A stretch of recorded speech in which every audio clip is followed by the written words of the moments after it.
The appalling shooting that's left 11 people dead and many more wounded, including police officers, in the American city of Pittsburgh has highlighted the massive rise, more than 50% rise in 1 year, of anti-Semitism and attacks and incidents, desecration of graves, assaults in the street against America's Jewish community. I'm wondering if the same thing is happening here.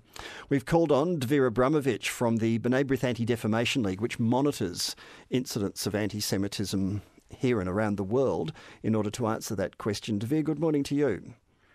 Good morning, John. Thank you. First of all, of course, our thoughts are with all of those, including the police officers who have been affected by what's happened in the USA. A more than 50% increase in attacks just in the last 12 months in the US. What's happening in Australia? Before I get to the locals, I just want to say that we are heartbroken and shattered by this act of domestic terrorism. This is our worst fears realized, and we're all grieving and mourning.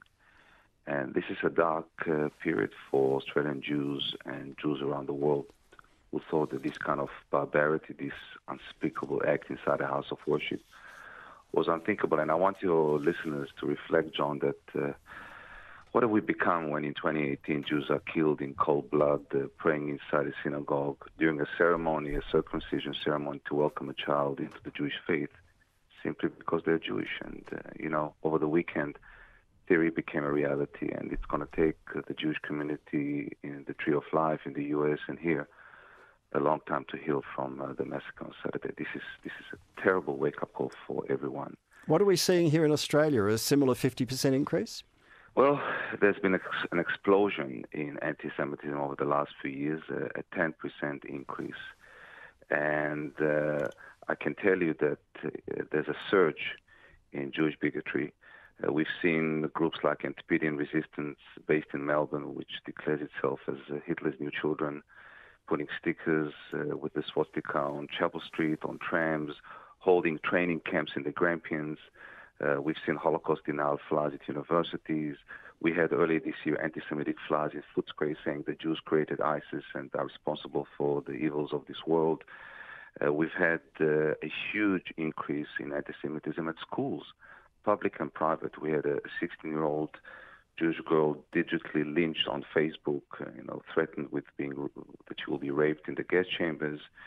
So anti-Semitism across the nation is on the rise, and it doesn't always grab the headlines when it rears its ugly head in many segments of our community. I am targeted on a daily basis with ugly slurs, dehumanizing emails and phone calls. So let me tell you, the possibility of violent attacks always looms over Jewish communities here and across the world. It's a deeply troubling phenomenon.